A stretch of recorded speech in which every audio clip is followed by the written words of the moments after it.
What is up, Simlings? Welcome back to the channel, or welcome if you're new. This is where are we now? This is part 6 of Kovu trying to help out Port Promise. We were trying to save it, but geez, this place does not want saving. So what I've done here is to soothe my god complex and the part of me that is a total megalomaniac, and because this is taking too bloody long, I've decided I'm going to go edit the some of the lots around Port Promise to try to up the eco footprint a bit, because some of them are just pumping out a whole lot of industrial waste. So we've started here at the caboose, which is an ugly building and I nearly made it uglier there by putting green roofing on, but you know, whatever. Anyway, so I've added solar panels, I've added wind turbines to try to, you know, greenify the... Oh god, I'm not doing well. Something about greenifying the electricity, the power they use is now coming from renewable and inexhaustible thingamajigs. I threw a couple of big words in there, so there, I've had a win today. I got back to personal training this week. I've got back to roller derby training. It's the end of the week. I feel wrecked. I am hurting all over. And just, I'm tired. I'm doing all I can to get through this recording today. So anyway, we've gone inside now. We're going to pretty it up a little bit, because it's not very pleasant on the inside. It screams dive bar. If we remember back to the dive bar on The Sims 3, how they were always sort of like seedy, criminal infested places. So I thought inside we're going to liven it up. We're going to add some of my favourite furnishings from The Sims 4 Seasons. As I've said a bajillion times, some of my favourites. The furnishings that came with Eco Living, they're not to my taste. They're nice, but they're not to my taste. And, well, this is my channel and what I'm doing, so I'm going to make it my taste. Not to say all of it's bad. Like, that dining table's super cute. There are some really cool things. And I love a lot of the, like, the wall sculptures and stuff like that. They're all pretty funky. Indoor plants, yay. You know, loving the candle station. Just started getting on one of my other save files, the fizzing station, which is pretty cool. I made a, oh, what did I make the other? I had my sim make up a, oh, it was like a banana, what do they call it, juice, because they don't have alcohol in The Sims. But it came out, it gives itself an automatic name, so it would be like, you know, apple fizz or whatever, and this one came out as suspicious fizz. So, I guess the banana didn't go down too well. But here we go. So we've added these lovely green sofas, we've got some splashes of orange in there. Just as a contrasting colouring, because it matches the cushions, but it contrasts enough with the green that, you know, it's visually interesting. I'm going to chuck some plants in, because plants are the best. I'm not good with plants. I've got 2 indoor plants that are surviving, and I've got Brussels sprouts and cauliflower growing in my garden, like in my veggie patch outside, and they're doing very well, and I believe they're doing so well because I'm not interacting with them. Like, I go in and I rescue them from the snails every now and then, and that is as far as I go, because the more attention I pay to it, the more dead they will become. Okay, so now we've gone into... we've gone into the main the main drinking and TV, so like sports area. And if I was really to truly greenify this place, I would remove the fireplace, but I love it so much. And I'm looking at it now and it's just screaming like, remove me, I'm filth. But I left it in there because I'm a sucker for fireplace. It's winter here in Australia at the moment. It is cold. It got down to like 7 degrees Celsius last night, which I don't know what that is Fahrenheit, but it's cold.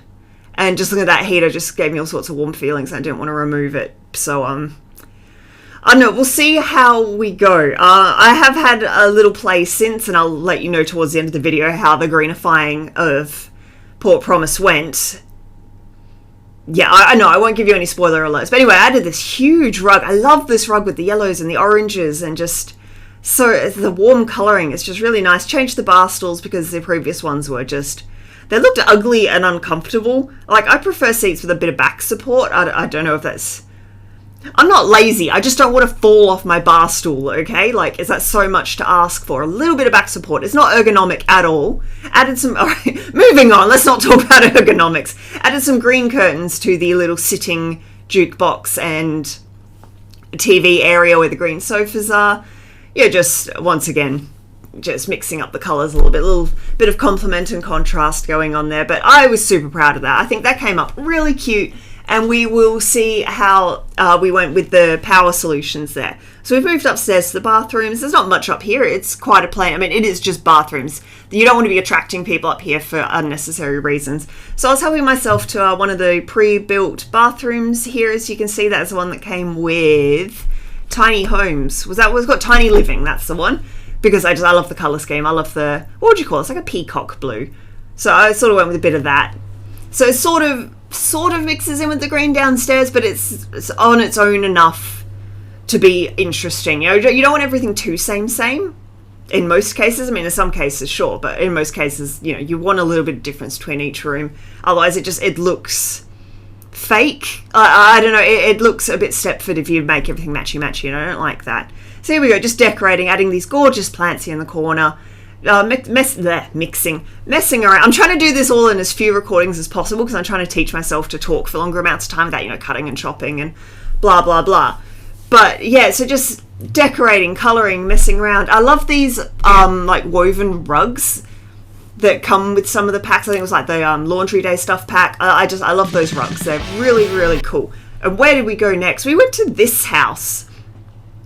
This is the Sterling Rico house. So this is Beth Sterling's house and the male-looking person she lives with, who I haven't met. I've seen him wandering around every now and then, but every time I go to try to interact with him, he just leaves the lot. I think he just doesn't want to know Kovu. So although was interesting enough, that house there. I've been talking for too long. Anyway, I'm going to keep talking. That house there was producing the highest amount of industrial waste. And so I just added as many solar panels as I could to the roof to try to help out, but I don't think it's going to help much. I didn't want to edit the inside of the house because I figured the residents would notice that. So if I just add stuff to the outside, they won't notice. But anyway, as you saw me hovering over there just a second ago, there was no immediate impact on the eco footprint. So I was hoping if I keep waiting and I keep playing, it will start to add up over time. But here we are. Anyway, so where we are in the game, Kovu is at the letterbox here. We're just submitting all our municipal and eco-design concepts. Going to try to start to get that rolling, get some things approved to hopefully, there'll be some more governmental changes that will help Port Promise out a little bit, because what Kovu's doing here on her own, she's trying so hard, but we're just not having much of an impact. I'm just wondering, we need to go grander. We need to go up to the big people. We need to go to the people that matter, and that is the people with money. So that is what we're doing, is we're submitting this to the people with money and power, and hopefully that'll get us somewhere. So good on you, Kovu. Anyway, so she went to bed, showered, toilet, all that fun stuff that you don't need to see. It's now New Year's Eve, and we are having, it looks like eggs on toast for breakfast. And she's happy because we've already fulfilled one wish for New Year's Eve, which is to decorate, which happens automatically, which is great. It's good to wake up in the morning with a bit of joy. She's thinking about clean dishes, which is good. I don't know, and her food is sparkling because she's a brilliant cook, apparently, which makes me happy. Hug the trash bag. Eat your food, hug your trash. Gotta love it. Oh no, she's still eating and thinking about herself. Oh, I'm so good. I'm such an eco-angel. I'm doing amazing things for the environment. I wish I could say the same for myself. Actually, I'm not terrible. I have solar panels, so I'm doing something. And I recycle, and I grow my own vegetables, so I'm not awful. I do drive a car. Does it balance out? I don't know. I'm not that great. My cat is in here. Hello. I'm waving my arms around as I talk, and I just accidentally sort of bopped him in the nose. Hello. I'm sorry, my little friend. I love you. Going to go do our dishes, as she was just thinking about clean dishes. She apparently keeps a sponge in her inventory, or by the sink for this purpose. Oh no, she doesn't have a sink in the kitchen. For once, normally, it's quite a common thing for simmers to complain, you'll create this beautiful kitchen with a big sink, sometimes a double sink, and your sim will always go to the bathroom sink to clean up. But in this case, Kovu is relieved of any of that kind of judgment because she does only have the one sink. So you get away with it this time, Kovu. But she's doing really well lately. She's much more cheerful, much happier. Going on the grid definitely helped, because now she can actually have hot showers, she can cook, all that stuff. What else is helping her? Her social's up. She's got quite an active social life now. She's got, lots of friends. She's friends with the Tinkers. That's their name. She's friends with the Tinker family and the Greenberg family. She's pretty close with Knox now. Our date went awfully, but we've recovered really quick from that date, which is good. You don't want to just... lock yourself in your bedroom and listen to Coldplay for 3 days until you sort of emerge in a mascara tear-stained mess. Not that I would know what that's like. For me, it's Phil Collins. I have my breakup song. It's been a long time since I've been through a breakup. It's been a good couple of years, but Phil Collins, is it Against All Odds? That is my breakup song. I've been waiting for a moment to pull it out, but my relationship's going strong, so there's going to be no Phil Collins being busted out anytime soon. Oh, we're getting way off topic here. Oh, we've gone to the fabricator. Actually, no, we're not off topic. We're talking about breakups. It's always on topic. But here we are. We're at the fabricator. Going to make some eco parts so we can upgrade all of our solar panels, because we've got a couple to upgrade. Might upgrade the dew collectors, and we'll go about and upgrade all the toilets in Port Promise. And I'm sure there's some other stuff we can upgrade. I'm sure we can upgrade the sinks and stuff. Oh, what else can we do? I've been racking my brain. So what I wanted to do with Port Promise was edit the surroundings, like edit the whole world, so like I could add trees and bushes and, you know, that sort of thing. But you can't seem to do that with Sims 4. With Sims 3, being an open world, you could just edit it as you please, and that was wicked. But Sims 4, there are a lot more restrictions. So like you can, oh sorry, we just checking what that window said there. We've made an eco part. Woo, how exciting. That's exactly what we set out to do. At least we didn't explode this time. But yeah, there are many more restrictions. So I was just hoping, like, if I go and just edit individual lots, that might help. And so over time, as we'll go back and check, it will slowly start, your eco footprint will slowly start to keep crawling towards green. But you've got to remember that it's always resetting itself to 0. So you've always got to be actively working at it, which is good and bad. It depends on your style of play, if that is good or bad. If you're living, obviously, in Evergreen Harbour, that's probably, the main aim of your game is you're going to continuously want to work on that. Oh, we pulled out what looked like a doggy poo bag. That, I don't know what colour they are in your country, but yeah, that's what that looked like. And we're going to have to talk to Mila here. We're talking about arrests. We haven't seen Nancy Landgrab run past naked in a while. Maybe that's what we're asking. Where's Nancy Landgrab? Has she been arrested for running around in the nude? And Mila's like, I don't know. I'm just standing here enjoying my facial piercings. And we'll, after we have a chat to Mila, because got to keep that social up, we will go and we'll mess with the bees.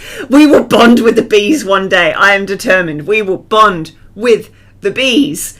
But yeah, so, and here's a weird scene. This reminds me of those like 50s movies. I was talking to my partner about this the other day, like the old 50s, like the black and white movies where you stand really far apart from each other and you don't face each other when you talk. The character who is speaking, usually the man, will look slightly off the camera as the woman stands behind him looking upset. And it will be in like, oh, well, obviously it'll be in black and white, and it's just very impersonal and very cold. And that's kind of what was happening there. So we're going to go love on the grubs. And we'll try to bond with the bees. She doesn't want to. She's like, no, she does not want. Love on the grubs. Been getting sorts of like, grub meal from the grubs. That's been pretty good. I had something else I want to say, but I don't want to ruin it. That's a spoiler alert for another part, so I won't say anything. They're checking my eco footprint. It's crawling towards green. It is crawling. I'm determined. I don't want this to be too many parts, because this isn't like a huge series. This was just meant to be nope, we didn't bond with the bees this time. This is never going to happen. Oh, she keeps trying though. Good on you, Kovu. Keep at it. But yeah, as I was saying, this is only meant to be like sort of a playthrough of, you know, what the game is like. This isn't meant to be like a series of where we follow Kovu throughout our life. I mean, I threw in like Christmas and the date in there because, you know, she's not a robot. She is a person with her own life. So I wanted to throw some of that in, and because it gives you an idea of, you know, who she is, because I love her as a sim. I'm really deeply in love with her. She happened by accident. That was not what I intended for her to look like or act like. I just got a weird email. Ooh, okay. But yeah, no, she just happened by accident, and I love her more than any of the Sims I've spent hours creating. But now we're getting very close to the end of the video, so I've got to do the usual YouTube thing. I apologise, but we have to. This is engagement. You know, like, comment, subscribe, all that thing. It's up to you whether you do it or not. I appreciate it if you do. If you don't, I hope you enjoy the rest of your day. I hope you're enjoying this series, and I will catch you in my next video. Take care. Until next time.